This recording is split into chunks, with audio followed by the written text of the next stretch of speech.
멸콩TV 시청자 여러분 안녕하십니까. 혼이 담긴 뉴스의 최진영 변호사입니다. 야, 오늘 꽃피고 새우는 봄이 온 것 같습니다. 제가 그제 부산 갔을 때도 동백꽃이 만발하고 더불어서 서울이면 4월 달에 필 목련꽃까지 흐드러지는 그런 모습을 봤는데요. 오늘 출근길에 봤더니만 서울에도 꽃길이 이제 하나하나 열리는 것 같습니다. 그 꽃길이 다가오는 총선 4월 10일까지 국민을 향한 그 길이 활짝 열리기를 바라는데요. 오늘 또 귀한 손님 모셨습니다. 오늘 모신 손님은 잘 아시죠? 국민의힘 대변인 김민수 대변인입니다. 네, 반갑습니다. 시청자 여러분 반갑습니다. 국민의힘 대변인 김민수입니다. 반갑습니다.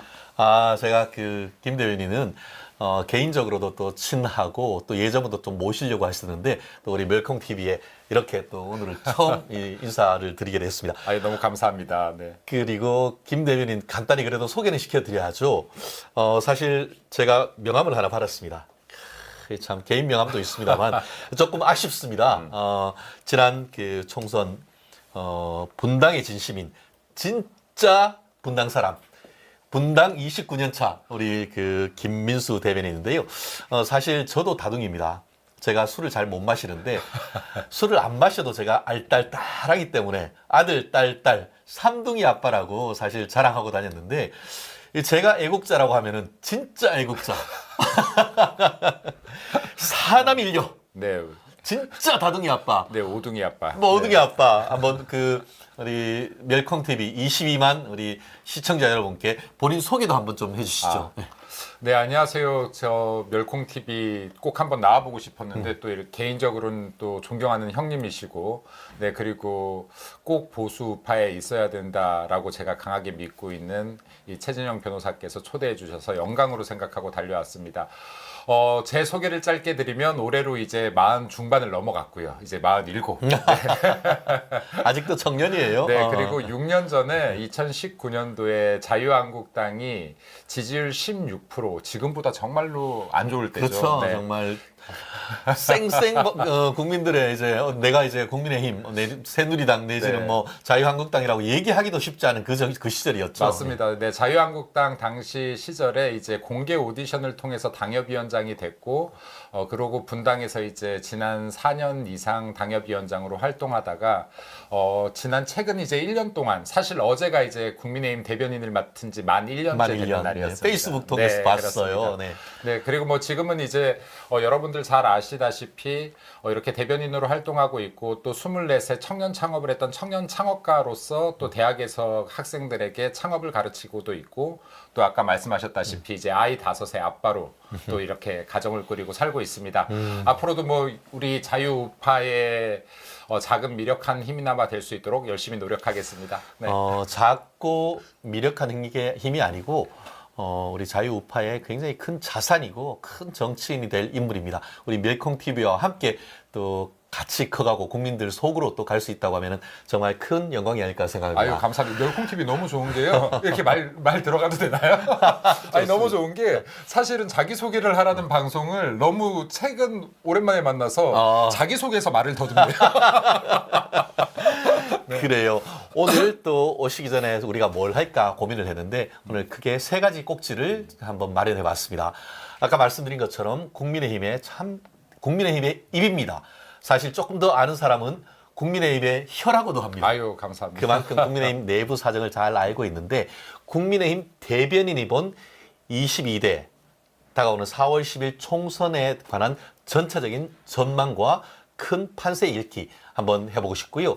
이어서 어제였습니까? 정봉주 깔때기라고도 하고 했는데 뭐 하여튼 까불까불 하시는 분이었는데 그렇게 입으로 흥한 분, 입으로 어떻게 보면 뒤안간으로 사라지는 그런 모습을 보고 있는데 정봉주의 막말과 허위사과 의혹 이 부분과 관련돼서 한번 그 민주당의 민낯을 한번 까발려보고 나아가 민주당의 위성정당 더불어민주연합의 문제 그리고 또 실제 오히려 거기는 어떻게 보면은 말은 위성 정당이라고 하지만 실질적인 위성 정당이 조국당 아니겠습니까? 저는 조국 신당이라고도 안 하고 조국 혁신당이라고도 하지 않습니다. 그냥 조국당이라고 합니다. 무슨 혁신이에요? 결국 그런 민주당의 두 위성 정당의 현재의 문제점 그리고 그것을 바탕으로 한 국민의힘의 극복 방안 한번 하나하나 짚어볼까 합니다. 네. 자, 이제 바로 핵심으로 한번 들어가겠습니다. 국민의힘 대변인이 본 총선 전망, 총론적으로 우리 뭐 사실 현재의 대변인으로서 몇 석이 얻는다 이렇게 말씀하기는 사실 어려운 거는 사실입니다. 그런데 그런 것을 넘어서 전체적인 판세는 어떠한 건가? 지난 연말까지 우리 그 한동훈 비대위원장이 오기 전까지는 굉장히 어려웠지 않습니까? 네. 그 이후에 상당히 어떻게 보면 프레임 전쟁에서 프레임 전환을 하면서 선전해오고 있다가 최근에 또 여러 가지 또 수도권 위기론이 나오고 있는데 특히 수도권에서 보는 직접 싸워본 전사로서 우리 서울, 경기, 인천 지역의 큰 판세 한번 읽어주시면 어떨까요? 아우 너무 어렵습니다. 개론이 아니라 거의 총론이라 사실은 제가 이제 두 번의 총선을 직접 몸으로 경험했고 또 그 사이사이에 이제 재보궐 선거라든지 대통령 선거 그리고 지방 선거 등을 이제 몸으로 경험하다 보니까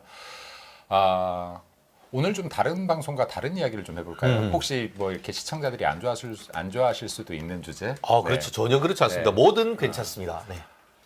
보수도 좀 반성을 해야 될 것 같다라는 생각이 좀 들어요. 이제 제가 이거 선거를 경험하다 보니까 왜냐하면 이번 선거 같은 경우 이 여러 선거를 겪으면서 어떤 생각을 했냐면 지금 누가 봐도 객관적인 시각으로만 본다면 저는 윤석열 대통령이 잘하고 있다라고 생각합니다. 네, 사실 저는 윤석열 대통령이 후보였을 때보다 당선된 이후에 훨씬 더 팬심이 강해졌거든요. 네, 좋아졌습니다. 왜냐하면 3대 개혁과제로부터 정말로 지금 이렇게 좌파들 180 거대 야당들의 공격이 이렇게 이루어지고 있는데도 꿋꿋하게 개혁의 방향을 밀어붙일 수 있는 저돌성과 혁신성 이런 그렇죠. 것들을 가지고 있다. 그래서 이게 옆에서 좀만 더 보좌가 되고 밀어붙일 힘이 된다라고 하면 대한민국이 분명히 지난 문재인 정권에서의 위기로부터 벗어날 구멍이 있을 거라고 생각이 돼요. 그리고 지난 문재인 정권 시절에 얼마나 대한민국이 힘들어졌습니까? 뭐 국가부채는 천조 시대를 넘어갔고 그렇죠. 아파트 천조국이 깡폭이 됐고 되어버렸죠. 그렇죠. 빚천조국. 그리고 일자리 사라져 버렸고 어거지로 채운 공무원들 이걸로 인해서 세수들은 어마어마하게 나가고 공각 그렇죠. 포퓰리즘 정책 그럼 정말로 지금 이렇게 힘들어졌던 것들을 정말 말끔히 다 잊은 것인지 저는 정부 심판론이 나오는 이번 선거 자체가 사실은 이해가 잘 가지가 않습니다. 네. 그리고 지금 이제 이 180 거대 야당 민주당 자체가 민생 현안들 또 얼마나 발목 잡게 해왔습니까? 그렇죠. 그러면서 할 수 있는 걸 아무것도 못 하겠죠. 네, 아무것도 못 하겠습니다. 그러면서 본인들이 하는 말들은 국민의힘 때문에 민생 정책이 통과 안 된다. 말도 안 되는 소리죠. 180 거대 야당이 우리가 그렇게 반대해도 모든 법 다 통과시켜 놓고 그렇죠. 대통령 거부권 행사하게 만든 정당이 헌법 개정 외에는 다할 모두가 수 다 할 수 있습니다. 있어요. 근데 자기들 입맛에 따라서 이게 민생과 관계된 거면 국민의힘이 발목 잡았다라고 그렇죠. 하고. 네. 그리고 우리들이 아무리 정말로 말도 안 되는 법은 자기들이 이 180 거대 야당으로 밀어붙여서 통과시켜 버리고. 그렇죠. 네. 이런 상황에서도 이걸 국민들께서 보수 우파 국민뿐만이 아니라 모든 국민들께서 다 보고 계신데 어떻게 민주당의 지지율이 여전히 저렇게 유지되는가? 네. 주요. 네, 그렇죠. 정말 오 마이 갓이란 네. 말이 정말 탄식으로 나오죠. 예. 그래서 이게 정확한 통계는 아니지만 통상적으로 분석할 때 이렇게 분석하거든요. 보수의 지지층, 고정 지지층이 약 33, 4% 된다. 그리고 진보의 고정 지지층이 약 34에서 맥스 38%까지 된다라고 해요. 자, 그러면 우리가 아무리 잘해도 민주당을 지지하는 탄탄한 민주당의 지지 기반이 약 38%가 되고 그리고 우리가 아무리 못해도 우리를 지지하는 고정 지지층이 한 33% 정도 된다고 하면 여기서 한 5%의 격차가 이미 그렇죠. 발생하고 시작하는 겁니다. 자, 근데 민주당이 이렇게 못하고 있는데도 우리의 지지율이 이 정도뿐이 되지 답보하고 않는다라고 있는 하는 거는, 것, 답보하고 있다고 하는 거는 우리들도 내부적으로 반성할 필요성이 있다. 그렇죠. 예, 그리고 예. 우리의 고정층을 더 넓히기 위한 전략들도 장기적으로 세울 필요가 있다라고 그렇죠. 생각됩니다. 일단 이 말씀을 좀 드리고 싶고요. 그리고 이제는 뭐 30일도 안 남은 이 선거 국면에서 장기적인 관점을 논하기보다 현실적인 관점을 좀 논하자면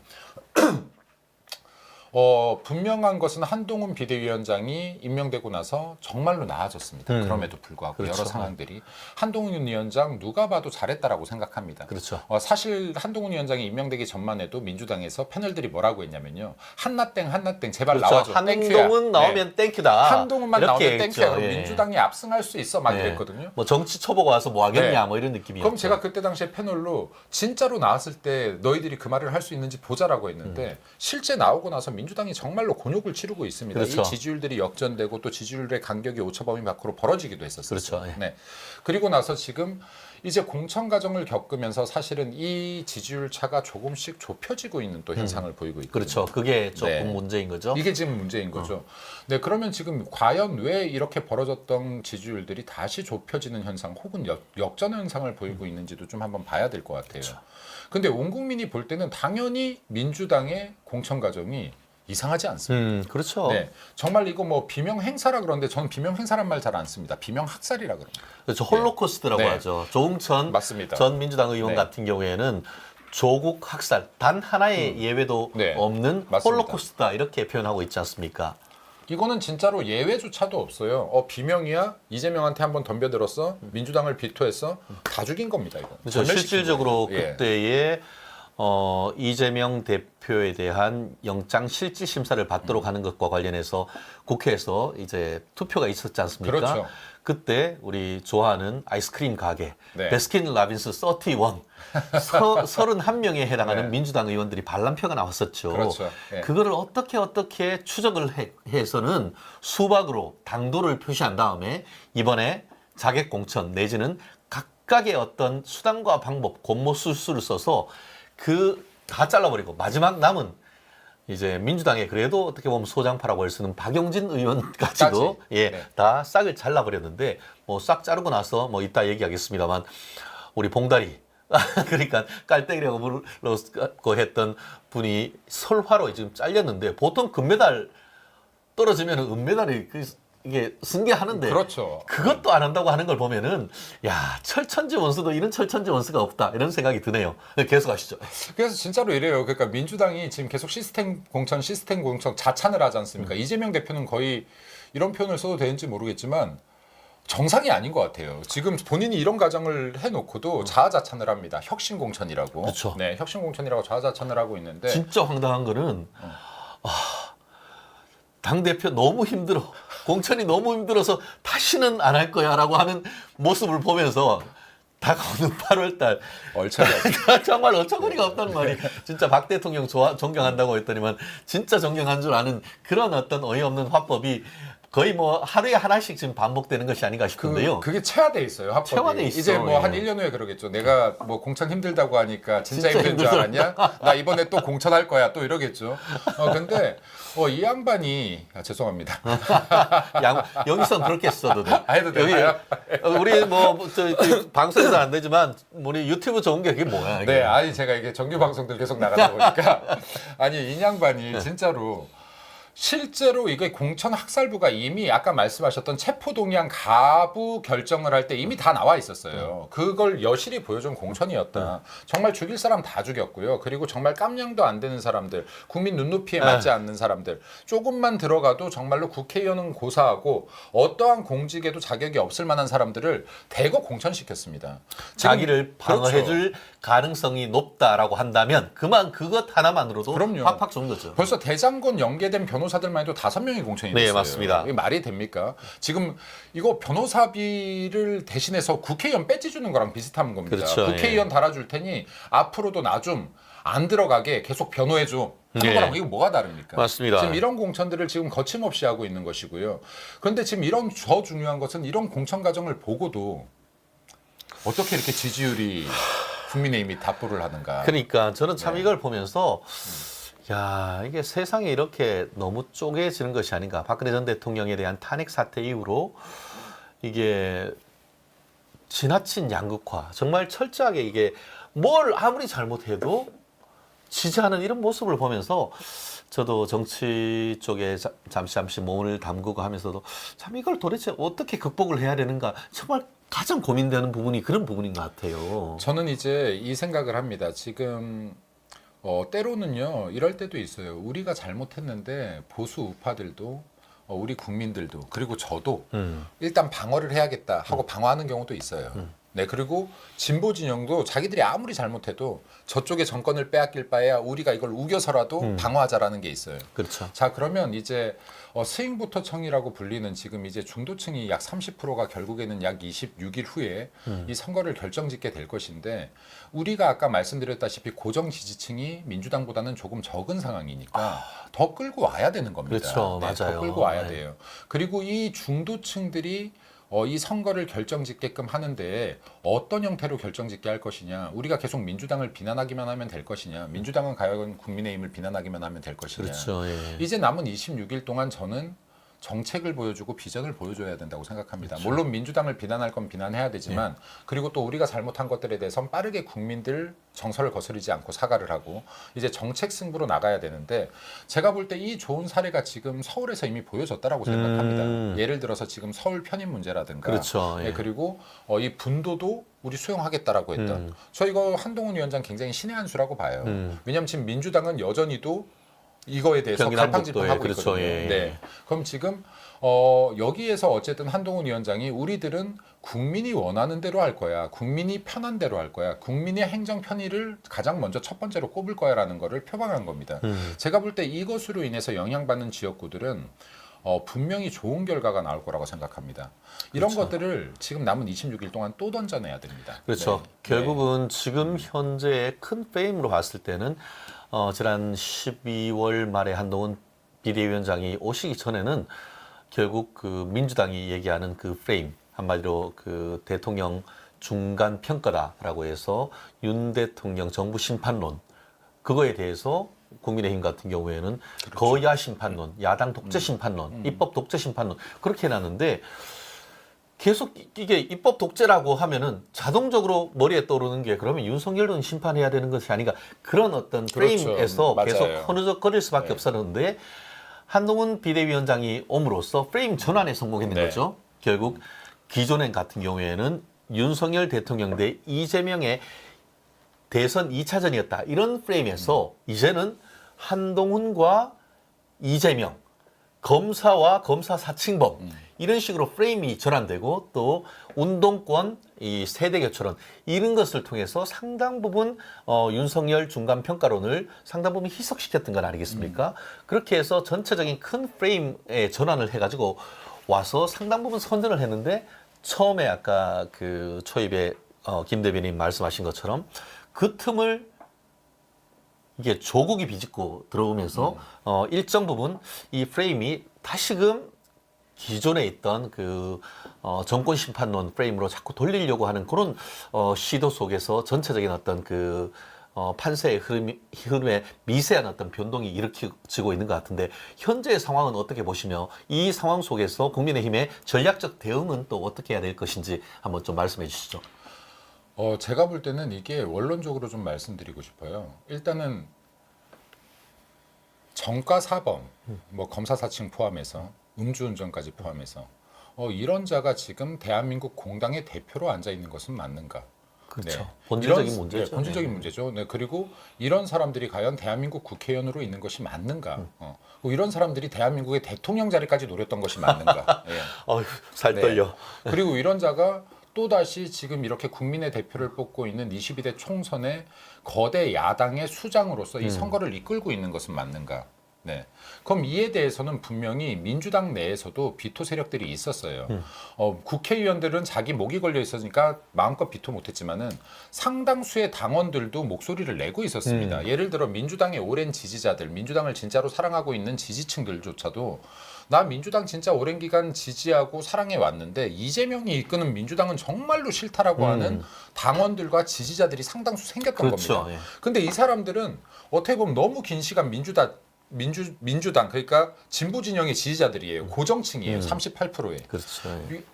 이재명 정말 마음에 안 들고 도저히 못 찍겠는데 국민의힘은 더 못 찍겠다 이거. 그렇죠. 그런 분들이 적지 네. 않았죠. 이게 아까 말씀드렸다시피 38% 정도 됩니다.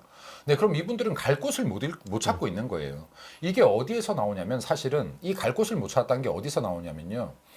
지난 22년에 민주당 전당대회하고요. 22년에 지방선거를 보면은 민주당에서 투표율이 호남에서 확 떨어집니다. 그렇죠. 실질적으로 투표장에 가기 싫다는 거지. 네. 예. 지방선거 같은 경우에 강주 같은 경우에는 18년 지방선거 대비해서 20%나 떨어졌어요. 투표율이. 투표율이 그렇죠. 예. 이거는 뭐냐면 민주당에서 야 진짜 국민의힘을 찍을 수는 없는데 민주당에도 투표를 못하겠다고 투표장을 안 나가는 버린 겁니다. 네. 근데 방금 조국신당 얘기하셨잖아요. 조국신당이 등장하니까 야 투표하기 싫어하던 이 세력들이 일로 갔어요. 일로 갔다고 보는 게 맞습니다. 그렇죠. 자 근데 여기서 또 다시 원론적인 얘기를 하겠습니다. 조국이라는 양반은 써도 된다 그랬죠? 조국이라는 양반 맞나요? 네, 조국이라는 양반이 여기 지금 재심에서요 이미 유죄 확정을 받은 자입니다. 대법원 판결만 남겨놨어요. 2심에서 네. 1심에서 실형 2년, 네. 2심에서 또 실형 2년 플러스 이 또 새로운 또 사법 리스크가 또 있죠. 그렇죠. 이게 그 울산시장 선거 관건 개입론 그게 지금 새로 그 법원으로부터 검찰이 압수수색 영장을 받아서 대통령 기록물에 대한 압수수색을 했습니다. 그래서 그때의 결제 라인에 있었던 사람들이 무슨 얘기를 했든지 사초가 지금 나오는 겁니다. 거기에서 지금 사법 리스크가 새로운 사법 리스크가 조국의 등떨미를 지금 확 잡고 있는 그런 형국인 것이죠. 그러니까요. 그러니까 이런 사람이 사실은 대한민국에서 신당을 창당한다는 것 자체가 대한민국의 굉장히 슬픈 현실이고 코미디 같은 정치 상황이거든요. 근데 지금 여기에서 국민들이 조국을 지지한다? 절대 아니라고 봅니다.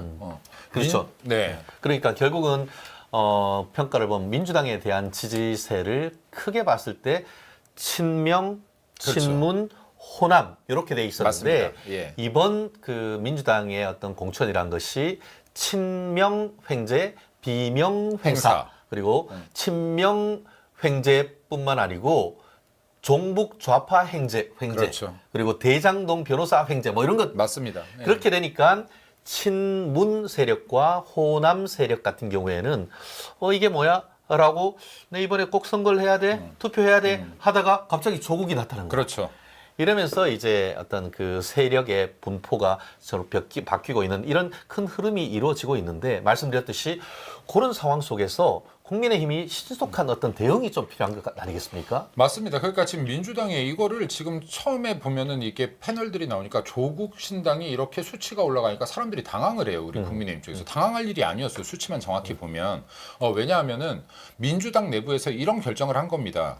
야, 조국이 비록 재심에서 실형까지 받은 사람이고 대법원 가면은 확정 판결 받겠지만은 그래도 정가 사범보다는 낫지 않나?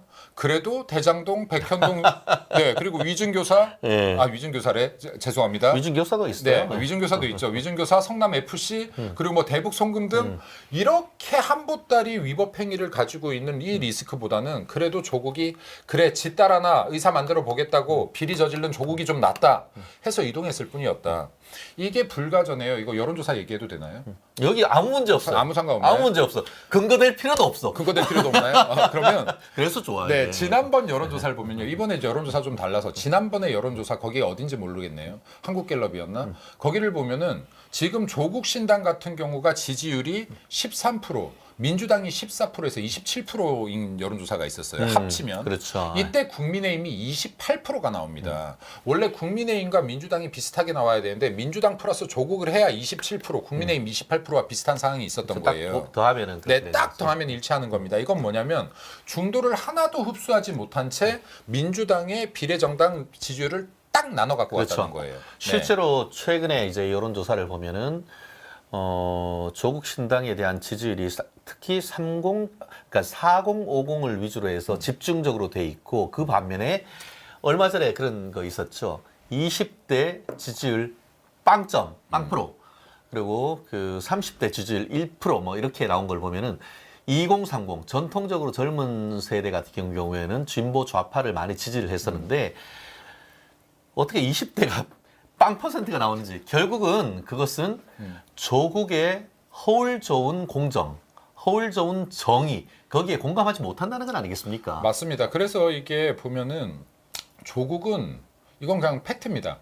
네, 조국은 이번 신당 창당이 본인의 사법 리스크를 법적으로는 도저히 해결이 안 되니 정치적으로 막아볼 요량으로 나온 것이고요. 그렇죠. 그리고 이렇게 나오면서 본인도 이렇게 지지율이 나올 줄 몰랐을 거예요. 이거는 지금 소 뒷걸음 치다가 지잡은 격입니다. 지금. 쥐를 진짜 잡을 수 있을지 끝까지 네. 가보긴 가봐야 돼요. 네, 끝까지 가봐야 되는데 오늘 제가 이 직전 방송에서 보다 보니까 여론조사가 또 나왔더라고요. 근데 조국 신당이 지금 지지율이 20%가 또 넘어갔습니다. 더 넘어갔어요. 민주당 예. 그 비례보다 높아졌어요. 조국 비례를 찍는다는 비율이 좀 더 높아지는 현상이 네. 이어지고 있더라고요. 지금 그러면 이거는 두 가지를 의미하는 거라고 봅니다. 네. 하나는 지금 민주당에 남아있던 잔류세가 더 많이 조국 신당으로 이동했다. 또 하나는 우리 당이 여기에 대해서 대응을 잘못하고 있다. 그렇죠. 네, 이 두 가지 측면으로 봐야죠. 예. 왜냐하면 아까처럼 14%, 13% 더해서 27%인 형국에 갇혀 있다라고 하면 이건 문제가 될 게 전혀 없습니다. 근데 여기를 벗어나기 시작한다라고 하면 이것은 아까 말씀하셨던 우리 당 대응도 지금 일부 잘못되고 있다는 걸 인정해야 맞아요. 되는 예. 것이거든요. 네, 그래서 지금 이제 이 부분에 대해서 이제 우리가 볼 때는 조국의 강을 건너자라고 민주당 내에서 계속해서 자성의 목소리가 나왔던 게 불과 2, 3년뿐이 안 됐습니다. 근데 지금 다시 한번 조국을 전면에 내세워서 지지율 견인을 하겠다라고 한다 그러면 이 자신감이 과연 어디서 나오느냐? 그럼 우리들은 조국 사건 당시에 얼마나 수많은 국민들이 자녀를 가지고 있는 자녀들이 입시를 위해서 정말 노력했던 이 숱한 대한민국의 학부형들이 얼마나 분노했었고 그렇죠. 그리고 20대 청년들이 정말 죽기 살기로 경쟁하면서 좋은 대학 가보겠다고 밤잠 줄여가면서 먹을 시간 줄여가면서 공부했던 학생들이 그리고 취업하기 위해서 정말 수많은 경쟁을 하고 있는 사람들이 이 사건 자체에 얼만큼 분노했었는지 이거를 잊었다라는 겁니까? 네. 그렇죠. 참 저도 사실 네. 한미한 집안에서 나오는 이른바 공채 인생입니다. 뭐든 진짜 그를 시험을 쳐가지고 정말 하나하나 통과해왔던 뭐 로펌 들어갈 때도 마찬가지였습니다만 그런데 조국 아들, 딸 특히 조민 같은 경우에는 해외에 엄마 아빠 잘 만나서 해외에서 살다가 들어와서 한영 외고에 외국계 그 특별 전형으로 들어가서 외고 들어갈 때도 시험 안 보고 고대 들어갈 때도 뭐 그런 전력으로 해가지고 뭐 이렇게 막 써가지고 내면 되는 걸로 해서 수능도 안 보고 심지어 뭐 서울대 같은 경우에도 합격도 했잖아요 사실. 그래놓고는 뭐 다니다가 또 저쪽 어디냐 서울대 의대도 합격 2차까지 가서 3차에서 떨어질 뿐인 거지. 그리고 서울대 환경대학원도 합격했어. 거기도 장학금까지 받고 다니다가 어째 소뒷걸음치다가 그런 게 아니고 뒤에 사바사바해서 결국 부산대 의대에 합격한 다음에 그냥 헌신짝 버리듯 서울대 버린 것 아니겠습니까? 20대는 그거를 생생하게 기억하고 있는 거예요. 30대도 마찬가지인 것이지. 그렇기 때문에 지금 그 조국 신당에 대한 어떤 지지세가 컨벤션 효과에 따르는 일시적 지지세다라고 보는 그런 견해도 없진 않습니다. 다만 지금 좀 전에 김 대변인 말씀하신 것처럼 최근의 흐름을 보면은 그 흐름이 꺾이지 않고 계속 올라가고 있다라는 그런 점에서 국민의힘으로서는 이 부분에 대한 대응이 있어야 되는데 실제 엊그제부터는 보니까 민주당에 대한 성명뿐만 아니고 조국 신당에 대한 어떤 비판적 성명이 최근에는 이제 나오는 걸 보면은 국민의힘 내부에서도 이 부분에 대한 어떤 문제의 심각성이라든가 총선 전략으로서 조국 신당에 대한 견제, 이른바 더블 사법 리스크. 이재명의 사법 리스크 그리고 또 조국의 사법 리스크. 그게 더블 사법 리스크고 저는 개인적으로 뭐라고 하냐면은 2조 방탄당이라고 합니다. 네. 실질적으로 지금 그 비례정당이라든가 민주당의 맞습니다. 어떤 공천은 아까 뭐 대장동 변호사 대박이라고 했듯이 이핵관 공천이라고 하거든요. 이핵관 검사 공천.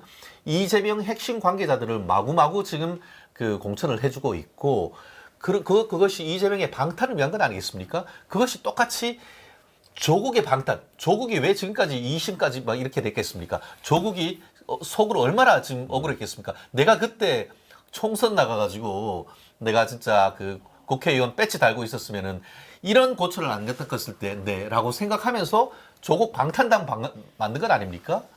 그러니까 이런 어떤 그 더블 사법 리스크에 대한 국민에 대한 어떤 홍보 그리고 실질적으로 사법부에 뭐 사실 옛날에 그 문재인 같은 경우에는 부르니까 대법원장이 그냥 껍벅 죽었지 않습니까? 그래 놓고는 그냥 좀 협조해 달라고 하니까 뭐 알아가지고 그 사법부에 있는 사람들 그냥 싹 다 잡아넣는데 협조를 하는 그런 모습을 보이는데 사실 조국 대표에 대한 그 1심 판결, 1심 판결이 거의 한 2년, 3년이 걸렸고 1심에서 2심 선고되는 게 만 1년이 걸렸습니다. 그러면 대법원에 왔으면 빨리 선고해 주는 게 맞죠. 그럼요. 그런 부분에 대해서도 우리가 뭐 정권 차원에서 할 수는 없지만 우리가 정당 차원에서는 대법원에 이런 부분에 대한 신속한 판결을 요청하는 것이 저는 개인적으로 맞다고 봅니다. 그렇기 때문에 현재의 어떤 그 민주당에 대한 강력한 어떤 견제 전략뿐만 아니고 조국 신당의 어떤 실질적인 그런 민낯을 까발리기 위한 대변인단의 노력 한번 좀 기대 한번 해보겠습니다. 그러니까요. 그래서 지금 저게 지금 방금 말씀하신 게 다 맞죠. 예를 들어서 조국 같은 경우도 판결이 빨리 났으면 이런 언감생식 이런 그렇죠. 꿈도 예. 못 꿨을 텐데 2심 선고할 때 깜빵에 보냈었어야지. 당연히 들어가야죠. 이게 일반인이었으면 무조건 들어가는 그럼요. 겁니다. 슈꼬린이죠. 네, 지금 이렇게 지금 불구속 상태일 수가 없고요. 그 대법원 판결 남았다라고 계속해서 좌파들이 얘기하는데 여기 민주당에서 얘기하는데 실제로 대법원 가가지고 판결이 뒤집히는 사례 3%도 안 되는 거 아닙니까? 네. 그럼 이거 거의 확정 판결이라고 봐야 됩니다. 대법원에선 법리만 다투잖아요. 그렇죠. 네, 네. 그럼 이미 판결 양형을 다 난 다툴 수도 겁니다. 이게 판결 다 난 거기 때문에 그래서 지금 이제 이 부분도 정확하게 얘기하면 범죄자였거나 정가 사범 그리고 지금 둘 다 심각한 범죄 혐의자인 두 명이 지금 대한민국의 국회를 장악하기 위해서 벌이고 있는 범죄자들 간의 협업 단계이다라고 보셔야 돼요. 그렇죠. 네. 그래서 지금 이 부분도 봐야 되고 조국 신당이 얼마나 문제가 있냐면요. 대표를 하고 있는 지금 이 조국 자체도 지금 이렇게 재심에서 실형 판결을 받았는데 1호 인재 영입 맞죠? 신장 식구. 그렇죠. 네. 이분은요. 방금 전에 저랑 전과 사범. 네. 방금 전에 저랑 방송하고 왔어요. 근데 너무 자신 있어 하시길래 너무 이 조국 신당 자신 있어 하시길래 제가 이렇게 말했습니다. 이분이 뭐 지금 비례 2번이냐 4번이냐 얘기가 나오나 봐요. 그래서 제가 진짜로 그렇게 자신 있으면 비례 10번 받아라. 15번까지 자신 있으면 14번 받아라. 라고 했어요. 제가. 그러면 이게 무슨 말씀이냐면 제가 거기에서 전 방송에서 뭐라 했냐. 조국 신당 절대 6석 이상 안 나올 거다라고 제가 얘기했습니다. 6석 이상은 나오지 않을 거다라고. 자신 있으면 10번 받으라고. 근데 이분도 지금 음주운전에 무면허 운전이 3번이에요. 네. 네.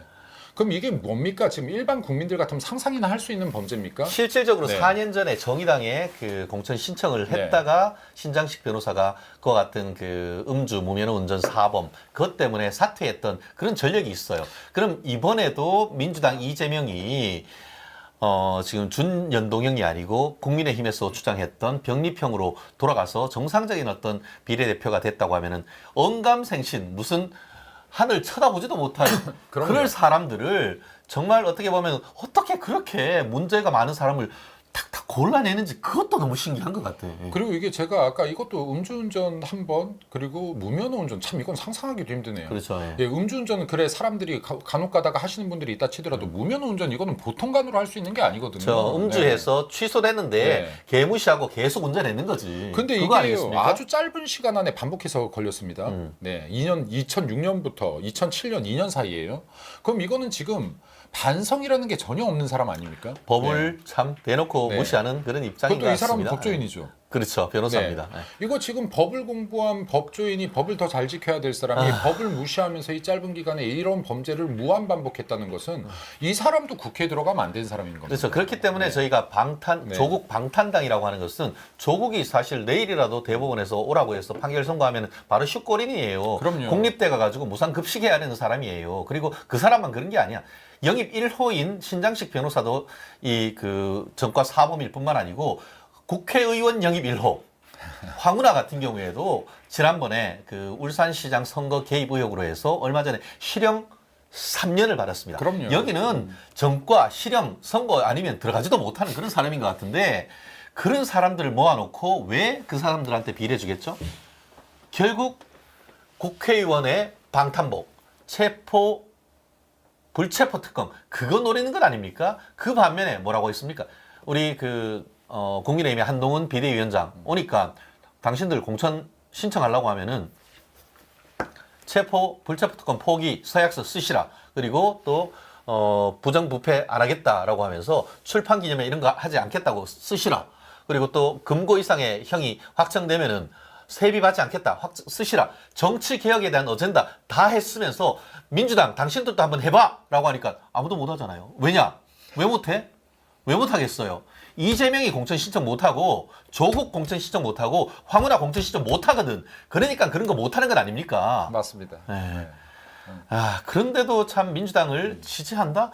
아, 정말 우리 어떤 상식을 가진 사람이라고 한다고 하면은 사실 참 납득하기는 참 쉽지가 않아요. 저는 그래서 이래요. 이게 아까도 초두에 말씀드렸는데 이런에도 불구하고 민주당을 지지하는 진보 세력을 지지하는 사람들이 34에서 38% 정도 고정 세력이 있다라고 하면 이 분들을 시간이 걸려도 천천히 설득해내야 된다.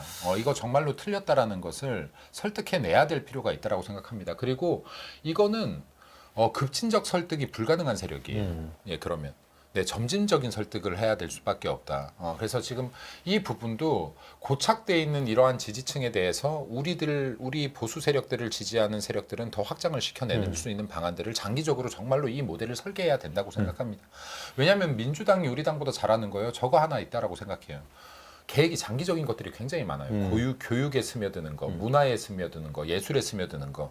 정말로 이 긴 시간 동안 야금야금 그렇죠. 먹어왔던 것들이 있어요. 결국 그람스의 진지론 이런 네. 거에 기초를 해가지고 진지를 구축하는 거죠. 장기전으로 맞습니다. 해서. 네. 뭐 얼마 전 같은 경우에 그 지금 보면 통진당이 해산되고 그 이후에 이제 진보당이 있고 그 진보당이 또 이번에 그 진보연합을 해서 또 거의 뭐 5석 이상 지금 민주당의 어떤 비례정당을 통해서 들어올 수 있는 그런 내용이 충북에 있는 그 산 이름이 제가 딱 기억이 안 나는데 그 산 근처에서 모여서 회의를 한다는 것 아닙니까? 그런 어떤 회의를 통해 가서 어떤 어젠다가 정해지면 그거를 길게 그걸 끝까지 이렇게 시민사회 운동을 통해 빙자해서 해가지고 오는 그런 부분. 결국 그 어떻게 보면 막스 레닌주의를 통한 어떤 노동자 농민 혁명을 통해서 어떤 정권을 타도하는 이런 게 현실적으로 되는 것이 어렵다라고 하니까 그람시가 가진 그런 진지론을 통해서 각 사회 문화 단체를 통해서 깊이 밑으로 그 스며들고 진지를 구축한 다음에 그게 어떤 경로가 됐을 때 위로 와 정치적인 어떤 그 단체로 아방가르드 역할을 하면서 이 정권을 쟁취하는 그런 어떤 이념적인 어떤 철학을 가지고 지금 계속 오고 있는 것 아닙니까? 그런 점에서 국민의힘 같은 경우에는 정치 조직으로서의 어떤 많은 관변 단체가 있습니다만 그런 진지론에 기한 그런 어떤 기층으로서의 어떤 그 좌우우파 시민운동 이런 부분이 너무 일천한다는 점이 앞으로의 어떤 그 국민의힘에서 아까 말씀하신 교육운동이라든가 이런 부분이 분명히 좀 나아가야 될 방향이기도 할 것 같아요. 진짜로 동감합니다. 왜냐하면 이 좌파 세력들은요, 진보 세력들은 본인들이 정권을 잡았을 때, 그리고 지금 본인들이 정권을 잡지 못한 지금 순간에도 어떻게든 간에 지금 진보 세력들의 시민단체들을 키워주기 위해서 어마어마한 국세들을, 혈세들을 퍼붓고 맞습니다. 있습니다. 네. 근데 지금 보수 우리 세력들은요, 우리가 정권을 잡은 이 순간에도 보수 시민단체들을 키워내지를 못해요. 네. 키워주려고 해도 없어. 네, 그러면 이게 곧 진지예요. 이게 네. 곧 진지인데 이 좌파들은 어마어마한 혈세들을 그쪽에 퍼부어주면서 문화계층으로 방송국으로 그리고 지금 여기에 온갖 시민단체 시민단체라는 걸 포장한 지금 네. 무슨 종북 세력으로 오만 세력들을 다 키워놓고 있는 거 아닙니까? 근데 이런 것들이 모여져서 지금 고정층 37, 8%를 이루고 있다. 그래서 이러한 부분들은 우리도 장기적 계획을 가지고 그렇습니다. 운동가들을 키워낼 필요가 있다고 봅니다. 그렇습니다. 네. 결국 아까 말씀하신 것처럼 오늘 첫 주제는 어떻게 보면은 그 국민의힘 대변인이 본 현재의 전체적인 어떤 총선 전망과 현황을 했었는데 말씀하신 것처럼 사실 이 질문을 각 그 기자들이 국민의힘의 그 한동훈 비대위원장에게도 하고 이재명 민주당 대표에게도 합니다. 그런데 이재명은 뭐라고 하느냐? 우리의 이번 목표는 151석이다. 딱 이렇게 1등 하면서 151석 한마디로 과반을 넘는다 이렇게 얘기하는 반면에 국민의힘의 한동훈 비대위원장 같은 경우에는 어떤 구체적 어떤 의석을 얘기하는 것 자체가 국민에게 오만하게 보낼 수가 있다 이렇게 얘기를 하시면서 다만 우리는 국민의 선택을 받기 위해서 정말 국민의 눈높이에 맞는 사람을 창을 차려드리고 국민의 눈높이에 맞고 국민의 삶을 더 낫게 하기 위한 정책을 우리가 계속 던져드리면서 나아갈 뿐이다.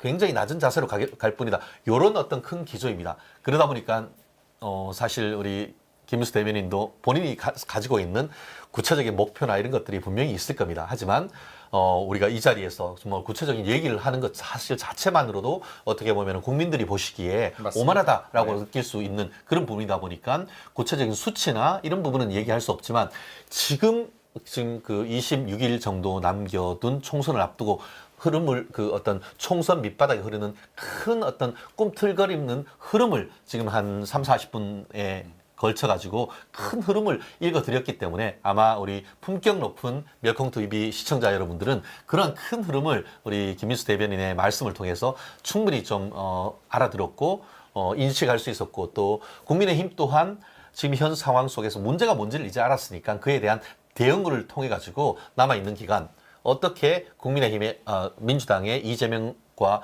이 부분을 잡을 것이며 또 조국 신당의 이런 흐름, 조국의 혀만 살아있는 조국 혀신당의 이런 흐름을 잡을 수 있는 방법 또 펼쳐 나갈 수 있지 않을까 싶습니다. 이제 두 번째 주제, 아까 말씀드린 것처럼 민주당 지난 며칠 동안 그 서울 강북에 있는 선거구에서 아주 치열한 그 경선이 있었습니다. 박용진 현역 의원과 또 지금까지 뭐 우리가 깔때기다라고 불렀죠. 참 이름도 참 얘기하기가 좀 그렇습니다만 둘이 싸웠는데 결국은 현역이 졌어요. 비명이고 지난 그 어떻게 보면 민주당의 그 당내 그 대표 경선 과정에서 자기가 당권 잡겠다고 얘기를 했다는 그 이유만으로 어떻게 보면은 하위 10%에 들어가 가지고 사실상 컷오프를 당하게 되는 것인데요. 결국 이 상황 속에서 후보로 지금 나와 있는 사람이 아주 일을 쳤어요. 일을 쳤어. 정봉주 후보를 이번에 결국 지난 밤 동안 내부적으로 해서 잘랐죠. 근데 자른 이유가 지난 2015년이었습니까? DMZ 비무장지대 내에서 경비를 하던 우리 그 부사관들이 정말 북한이 몰래 와서 설치한 부비트랩, 목함지뢰, 쉽게 말하면 발목지뢰에 정말 엄청난 큰 피해를 입었고 그 사람을 구조하는 과정에서 그 구조하던 우리 장병 또한 또 두 다리를 잃는 정말 가슴 아픈 일을 겪었습니다. 그거를 2017년에 빗대 가지고 낄낄거리면서 DMZ 내에서 목함지대에 있으면 터지고 하면은 거기다가 참, 목발을 경품으로 건다? 이게 도대체 대한민국 국민 맞습니까? 그런 사람들이 대한민국 5천만 국민들을 대표하는 국회의원이 되겠다고요? 자기들도 이제 그것을 인지를 했는지 미안하다고 사과를 하면서 뭐라고 얘기를 했습니까? 나 그때 직접 당사자들한테 사과하고 또 그 글도 내렸어라고 했는데 막상 그 다치신 두 분은 그때 저 사과받은 적 없는데요? 이거 뭐예요? 확인해 봤더니만 사과한 적이 없는 게 드러나는 거죠. 국민의힘 저도 이 방송에서 그랬습니다. 예비 후보에 있었기 때문에 그거는 당선 목적 허위사실 공표에 따르는 공직선거법 위반이기 때문에 이거 고소를 해야 되고 그에 따른 법의 엄중한 심판을 통해서 정치인으로부터 완전 퇴출시켜야 된다고 제가 이 자리에서 말씀드렸는데 제가 어제 봤더니만 그 당에서 고발을 했더라고요. 네, 그렇습니다. 예. 이 사태에 대해서 또 당의 대변인으로서 또 한마디 말씀을 한번 해주시죠. 이게 제가 이틀 전에 TV조선에서 방송을 하면서 이 사람의 사과가 이루어지지 않았다는 게 이제 그 방송에서 아마 처음 나갔을 그렇죠. 겁니다. 예, 처음 나갔는데 그때도 똑같은 말을 했어요. 그러니까 민주당에서 일단 이런 사람을 국회의원 후보, 예비 후보로 올렸다는 것 자체가 문제였던 겁니다. 예를 들어서 대한민국 정상적인 국민이면 어떻게 우리나라와 조국과 국민들을 지키기 위해서 근무하다가 정말 발목을 잃은 이런 심각한 부상을 입은 사람을 조롱을 할 수 있다는 겁니까? 이거는 지금 심각하게 국가관이 잘못되어 있는 사람이다. 그렇죠. 대한민국이 전쟁사에 대한 역사관이 잘못된 사람이고 대한민국 군대에 대한 신념도 잘못된 사람이다. 그게 아니면 이 농담은 할 수가 없는 농담입니다. 예를 들어서요. 저도 제가 장교 출신으로 7사단 화천 GOP 부대에서 근무를 했습니다. DMZ가 아님에도 불구하고요. 발목지뢰들이 발견이 돼요. 왜냐하면 비가 크게 오면 이게 이렇게 흘러내려오는 겁니다. 네, 흘러내려와서 그럼 실제로 비가 많이 오는 날에는 GOP 근방에 있다 보면 여기저기서 폭발음이 들립니다. 이게 멧돼지나 고라니가 들어갔다가 밟아서 터지기도 하고요. 그렇죠. 네, 그리고 이게 비가 많이 오면 부딪히다가 이게 터지기도 해요. 네, 그러면 이게 실제로 비가 오는 날 이렇게 이 폭발음들이 들리면 이게 지금 대한민국에 있는 현실인 겁니다. 그렇죠. 네, 그리고 누군가는 우리들의 청년들 지금 20대 20살뿐이 안 된 청년들이 이 위험성이 있는 곳에서 국가와 국민을 지켜보겠다고 국방의 의무를 다하기 위해서 근무를 하고 있는 겁니다. 이러다가 정말 이런 불의의 사고를 당한 사람들을 어떻게 조롱을 할 수가 있습니까? 정봉주 당신이 거기 가서 한 2년 GOP 근무하면 내가 그 사과의 진정성 인정하겠소. 그렇지 않습니까? 그럼요. 그래서 어떻게 그런 위험성이 있는데 하면서 당신 아들 거기에 적극 보내겠습니까? 그런데 그런 걸 TV에서 그 자기 방송에서 농담이라고 짓거립니까? 국민의 한 사람으로서 정말 저도 아이가 이제 대학교 가서 조만간 이제 군대도 가야 되는 그런 상황인데 도저히 진짜 그 대한민국에 아이를 둔 국군으로 가야 될 아이를 둔 자녀의 아빠로서 용납할 수가 없습니다. 이거는. 그래서 이게 보면은 이거는 말실수라고 하기 힘들어요. 예를 들어서 이거는 기본적으로 이런 생각을 갖고 있지 않으면 이건 튀어나올 수 없는 농담입니다. 말실수라고 하기 힘든 농담이다. 그래서 지금 이 부분도 화가 나는데 야 당선돼 보겠다고 당사자들에게 사과했다라는 거짓말을 이렇게 공개적으로 할 수가 있습니까? 그렇기 때문에 이런 분은 정말 본인 유튜브나 하세요. 방송에 나오는 것도 이건 허락할 수가 없다고 저는 봅니다. 실제 대한민국의 뭐 우리가 4대 의무 뭐 그런 얘기를 했지만 가장 큰 의무가 납세 의무와 어떻게 보면은 이제 국방의 의무 아니겠습니까?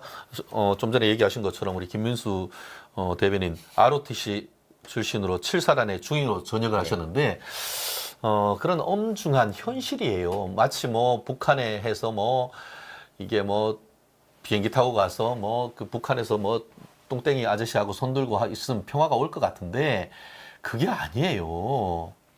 참 그런 걸 보면서 이런 사람이 공천까지 민주당이 공천을 받았다는 사실 자체가 국민의 한 사람으로서 정말 자괴감을 느낄 수밖에 없고 이렇게 거기다가 뭐 지금 이어서 지금 말씀드리겠습니다만 민주당의 비례정당 더불어민주연합 참 진짜 이름도 잘 지어 참 거기에 보면은 지금 자기들끼리 이제 짬짬이를 해서 한 30번까지 이제 비례대표를 그 어떤 라인업을 짜면서 어떻게 했냐면은 시민사회라는 빌미로 해서 민주당 또 그 시민사회 대표 그리고 통합진보당 그러니까 헌법재판소로부터 위헌정당 받은 통합진보당의 후에 진보당 그리고 또 진보연합당인가 뭐 또 있습니다. 거기 그 하고 이제 민주당 이렇게 해서 시민사회 4석 그리고 또 민주당 저기 어디지 그 진보당 3석 그리고 또 진보연합 3석에서 합치면 얼마예요? 433 10석을 주기로 했단 말이에요. 실제 민주당 같은 경우에는 많이 해도 20석 정도 될 거란 말이에요. 그러면은 민주당은 10석 정도밖에 안 되는데 앞에 실질적으로 거의 10석 가까이 당선될 수 있도록 줬는데 통합진보당의 후예한테는 3석 준다고 했는데 알고 봤더니만 시민사회단체의 4석 중에 2석이 통진당 후예당이었던 게 밝혀진 거예요. 그렇게 해서 각 그 언론에서 얘기를 하니까 그 정예진입니까? 뭐 나보고 왜 이래? 라고 하면서 사퇴는 했는데 알고 봤더니만 진보당에서 활동했던 어떻게 보면 자기한테 훈장과 같은 자기의 경력을 싹 지우고 냈다는 거예요. 국민한테 사기친 거나 마찬가지예요. 그래 놓고 그럼 뭐 2명하고 3명이면 통진당 5석이나 된 거나 마찬가지란 말이에요. 그렇죠. 그런 식으로 해서 국민을 속인 것 아니겠습니까?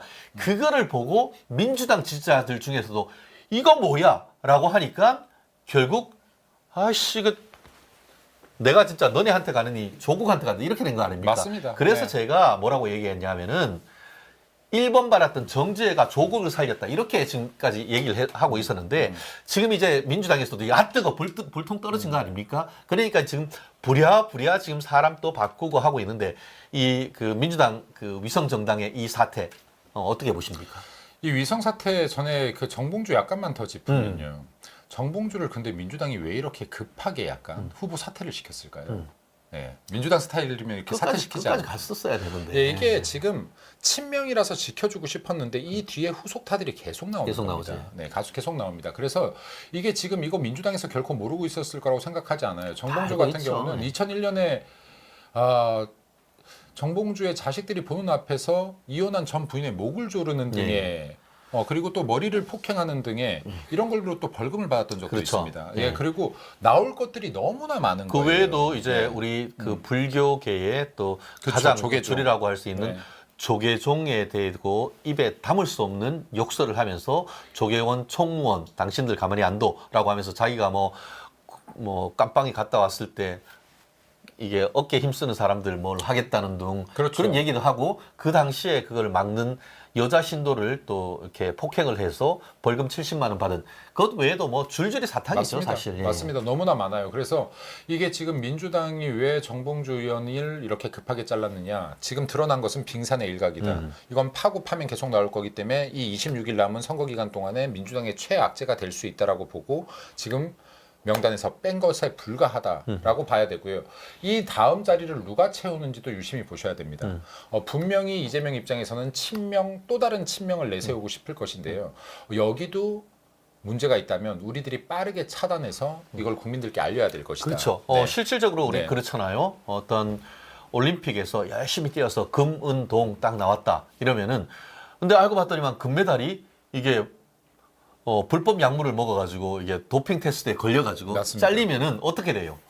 그럼 은메달이 금메달 되고 동메달이 은메달 되고 또 4등 했던 사람한테 동메달 주는 건 아닙니까? 맞습니다. 그런데 지금 지난 그 경선 과정에서 특별히 문제가 있었던 것도 아닌데 박용진 의원한테 주는 것이 아니고 2등 했으니까 주는 것이 줘야 될 게 우리가 상식적으로 그럴 것 같은데 거기 전략 어떤 공천하는 직으로 정할 거야. 지금 그러고 있지 않습니까? 지금 물론 그 박용진 의원 같은 경우에는 재심 절차가 진행되고 있기 때문에 아직까지 경선이 안 끝나서 나한테 달라라고 얘기하고 있음에도 불구하고 안규백 지금 의원 같은 그 공천 담당자 같은 경우에는 이건 그냥 전략으로 간다라고 해서 또 다른 어떤 그 민주당 내의 공천 후폭풍을 예측하고 있는데 이런 어떤 그 민주당의 공천의 난맥상에 대해서는 또 어떻게 생각하십니까? 네, 이제 이것도 말씀드리겠습니다. 아까 말씀하셨던 비례 부분을 이게 지금 사실 좀 많이 다뤄지고 있잖아요.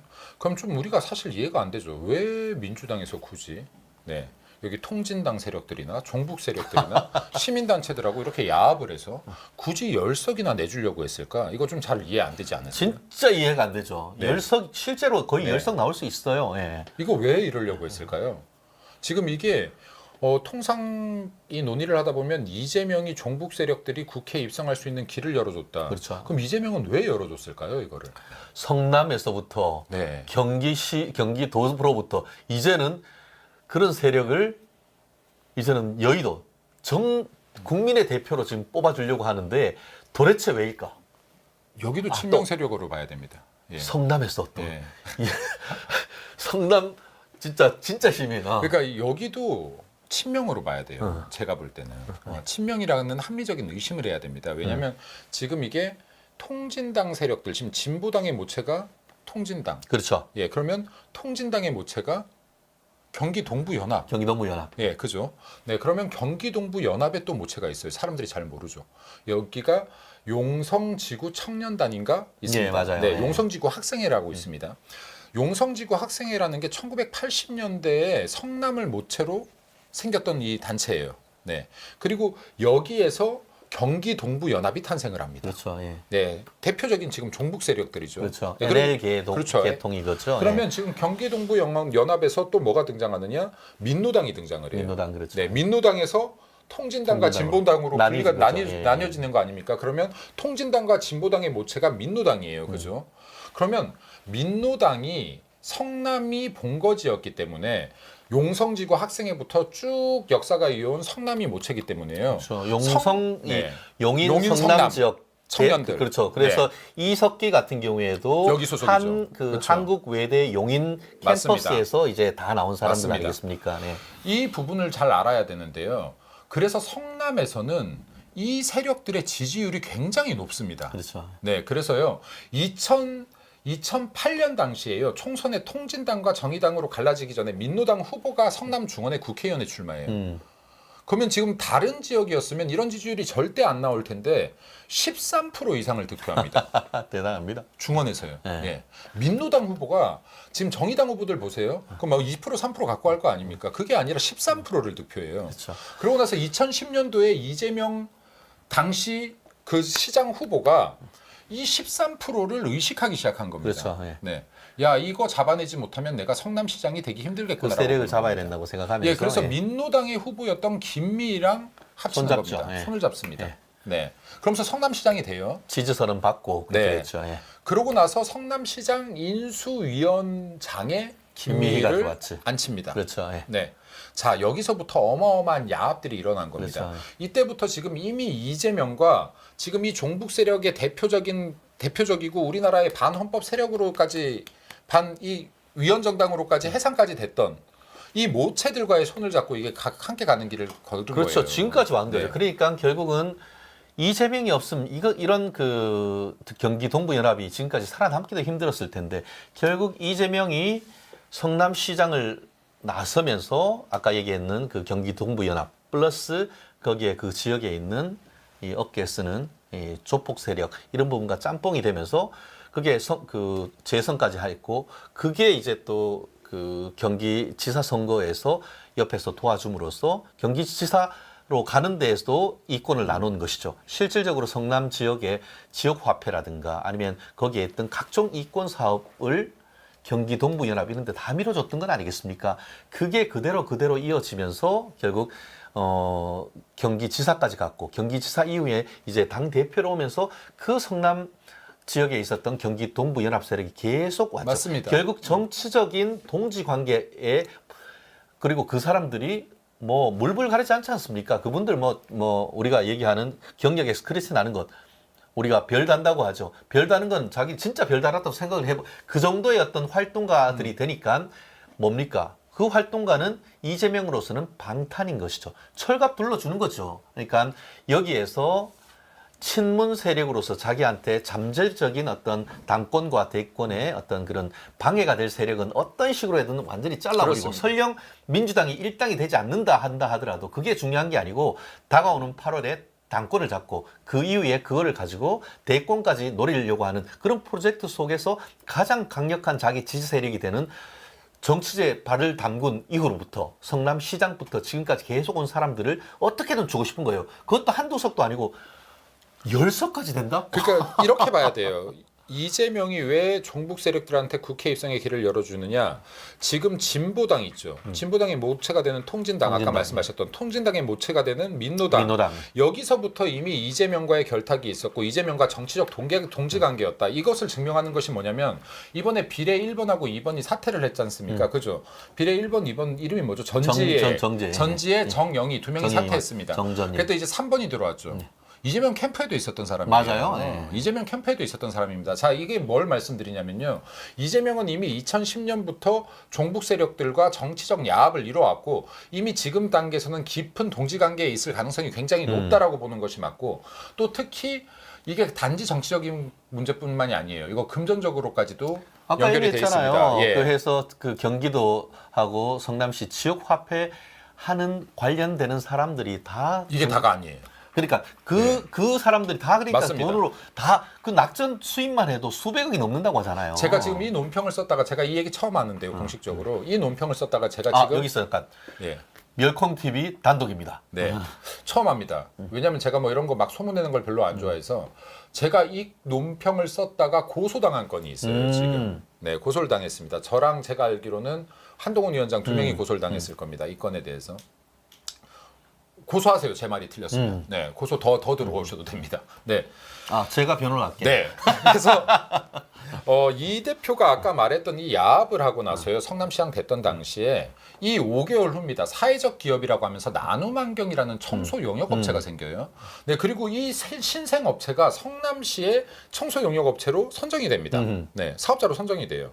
그리고 정말로 짧은 기간 수년 동안에 약 56억 규모의 수의 계약을 받아요. 제가 이거를 지금 일반 사람들이 잘 모르기 때문에 이걸 논평을 쓴 적이 있어요. 이거에 대해서. 그랬더니 이거에 대해서 고소가 들어왔더라고요. 자, 그러면 예를 들어서 아까 말씀하셨던 이런 사건들뿐만 지역 화폐뿐만이 아니에요. 지금 이렇게 이 지금 나눔 환경이라는 데가 통진당 구당권파 세력이 핵심인 회사예요. 네. 종북 세력이 핵심인 그렇죠. 회사입니다.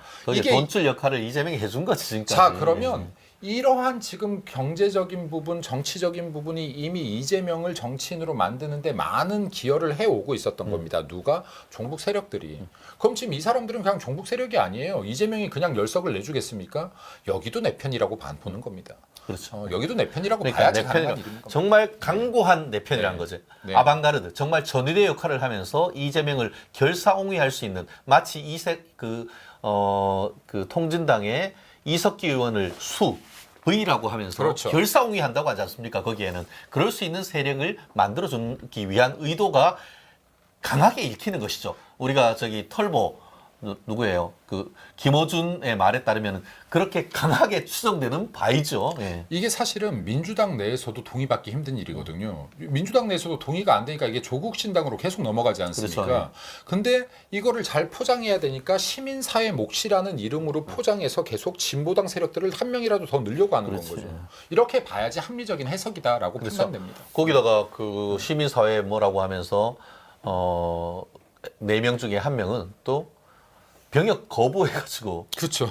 깜방 갔다 온 사람이 또 그 사람이 또 군인권센터 참 이해하기 참 어려운데 참 쉽지 않습니다. 네, 참 참 이해가 그 안- 상식적으로는 참 쉽게 그 이해하기 어려운데 거기를 또 공천을 줬다가 또 병역 기피자다라는 그런 비판이 있으니까 또 거기도 또 공천을 또 쳐내는 이런 해프닝을 지금 벌어지고 있는데 지금 현재로서는 또 새로운 또 사람으로 계속 바뀌는 과정에서 그 민주당 내에서도 이런 부분을 어떻게 계속 가져가야 되는가 한마디로 이렇게 돼 있는 부분을 그 계속 가면은 결국 비례정당에서는 더불어민주연합이 폭망할 것 같으니까 조국을 살려주려니 이 더불어민주연합이 폭삭망할 것 같고 또 조국을 또 공격하려고 하려니 또 투표하러 나갈 사람이 적어지는 것 같고 민주당은 이 부분을 지금 현재로서는 어느 흐름으로 가야 될지 지금 갈팡질팡하는 그런 상황인 것 같아요. 이것도 제가 봤을 때는 지금 동상이몽이에요. 둘이 동상이몽이고 5월 동주로 끝날 것이다 이게 네라고 생각합니다. 왜냐하면 각자 다른 꿈을 꾸고 있는 것 같아요. 민주당은 처음에는 조국을 통해서 중도 확장을 좀 더 할 수 있을래나 단순하게 접근한 거죠. 그렇죠. 단순하게 접근도 했고 조국이 어차피 버텨봐야 얼마나 버티겠어. 곧 들어갈 텐데 들어가면 이거 흡수하면 되지. 정도로 생각했을 것 같아요. 민주당은. 네. 그리고 조국은 자기가 신당 만든 게 이렇게 지지율이 높아질지 정말로 상상도 예측도 못했지. 못했을 것 같아요. 네. 자, 그럼 여기에서 벌써 조국은 야 이거 잘하면 여기에 내 국회의원 한석이 아니라 바람을 일으키면 내가 다음에 대선 후보까지 연결된다면 잘하면 안 들어갈 수도 있겠구나. 이거 정치적으로 뭉갤 수 있겠구나. 이 기대감을 지금 갖고 있을 것이고요. 그럼 이건 별도 세력이죠. 네. 그리고 이재명 대표는 야 중도 확장 좀 할 수 있을까라고 했다가 위협이 되니까 갑자기 몰빵론을 이제 들고 나오기 그렇죠. 시작. 몰빵. 이거는 네. 빵 들고 나와. 그렇죠. 네. 빵을 손에 쥔 순간부터는 여기를 위협으로 느끼기 시작했다라는 겁니다. 네. 아, 우리 민주당에 몰아주세요, 몰아주세요. 라고 외친 거 아니겠습니까? 네, 그래서 지금 이거는 결국에는 제가 사실은 아주 크게 걱정할 필요는 없을 것 같으나 조국 신당은 분명히 지지율이 거품이 빠지기 시작할 겁니다. 왜냐하면 민주당 내에서 이탈했던 사람들도 야 이거 좀 위험해 보이는데 그치. 하면 결국엔 투표장 가서 민주당에 어쩔 수 없이 찍는 사람들이 또 나뉘어질 거예요 여기에서. 네, 또 나뉘어질 거고 또 이게 가다 보면은 아직까지 조국 신당의 지지율에만 초점이 맞춰져 있는데 여기에 순번에 들어가 있는 사람들의 면면을 보면 국민들이 분명히 실망을 할 겁니다. 조국 자체도 문제가 있는데 비례 그다음 여기 지금 1번 인재 영입된 사람도 음주운전에 무면허 운전에 이런 것들이 국민들께 알려지기 시작한다라고 하면 이 부분에 대한 지지율들이 하락할 폭들이 분명히 나올 것이다. 그리고 여기 주제에서 잠깐 비껴나서 아까 양심적 병역 그 기피라고 했는데 전 이 단어도 좀 바꿨으면 좋겠어요. 군대 가신 분들 양심이 없습니까 그러면? 그렇죠. 그러니까 네. 좀 이런 법률 용어들도 용어 사실 하나가 참 중요한데 그래서 네. 실제로 양심적 병역 거부라고 하지만 99%가 종교적 이유에 기한 병역 거부였습니다. 그렇기 때문에 그런 용어도 좀 정확하게 정정할 필요는 좀 충분히 있어 보입니다. 네, 그래야지 맞을 것 같습니다. 그리고 또 이분 같은 경우는 병역 거부만이 문제가 아니에요. 여기 소고기 지금 미국산 강우병 파동을 또 선봉해서 했던 사람들도 사람이에요. 네. 강우병 우리가 알듯이 지금 이게 한참 후에야 이제 국민들이 알고 있지만은 뇌송송 구멍 탁 해놓고는 그렇게 했던 사람들이 미국 가가지고 그 햄버거 먹으면서 그 자기 페이스북에 글 올리고 했었죠. 그리고 또 한 사람 같은 경우에는 그렇게 얘기를 해놓고 자기가 한국에서 미국산 소고기 파는 사업을 했다라고 하는 참 TV에서 코미디 프로그램이 사라지는 이유가 맞습니다. 거기 있는 건 아니겠습니까? 그러니까 이렇게 사실이 아닌 걸로 국민들을 선동하고 여론을 호도하고 그리고 정치적으로 이용당해 왔던 사람들이 어떻게 국민을 대표하면 되겠습니까? 그렇습니다. 그래서, 국민들이 지혜로 봐야죠. 예. 그래서 여든 야든 할 거 없이 좀 국민을 대표하는 국회의원이라는 자리에 올리는 후보들을 정말 면면을 좀 정확하게 분석해서 그 자격에 맞는 사람들을 좀 올려줬으면 좋겠다. 예. 대한민국 5천만을 대표하는 고작 300명뿐이 안 되는 숫자 아니겠습니까? 한 명이라도 그렇습니다. 더 훌륭한 사람이 들어가야죠. 네. 야, 벌써 또 우리 김 대변인님하고 얘기하다 보니까 약속된 시간이 한 시간이 훌쩍 넘어가고 있습니다. 아이고. 이제 금요일 날 네. 정말 우리가 Thanks God, It's Friday, TGIF 즐겁고 행복한 금요일 날이겠습니까? 오늘 또 들으면은 또 속이 시원하기도 하지만 또 속이 답답한 그런 점이 있었는데 그래도 또 우리 김민수 대변인 또 오셔가지고 국민의힘의 총선 전략 그리고 또 현재의 민주당과 그 민주당 비례대표 정당에서 벌어지고 있는 각종 난맥상 이런 부분에 대한 얘기와 함께 다가오는 우리 총선의 전망을 한번 해봤습니다. 이번 주말 또 꽃피고 새우는 또 주말인데 즐겁고 행복한 또 가족들과 그 시간이 되시고 우리는 또 다음 주에 또 한 주를 기약해야 될 것 같은데요. 앞으로도 저희 또 멜콩TV 또 자주 나오십시오. 네, 아까 서두에 하셨던 말이 너무 좋았어서 그 지나가면서 봄꽃을 보셨다고 했는데 저는 생각해 보니까 아까 그 대사 하실 때 꽃을 못 봤더라고요. 아하. 예. 그러니까 차 안에서도 뭐 진짜 막 이게 보다 맞아요. 보니까 일하다가. 그래서 아까 그 말씀하실 때 되게 가슴이 아팠는데 여기 애청자 여러분들, 시청자 여러분들께서 이게 잠깐 필 때 볼 수 있는 시기니까요. 여기 너무 정치 말고도 봄에 피는 꽃들도 이렇게 보시면서 마음의 여유 찾으시면 좋겠습니다. 네. 김민수 대변인님 나와주셔서 고맙습니다. 김민수 대변인님께도 오늘 와주신 것 감사와 함께 여기서 인사드리겠습니다. 즐거운 주말 되십시오. 고맙습니다. 감사합니다.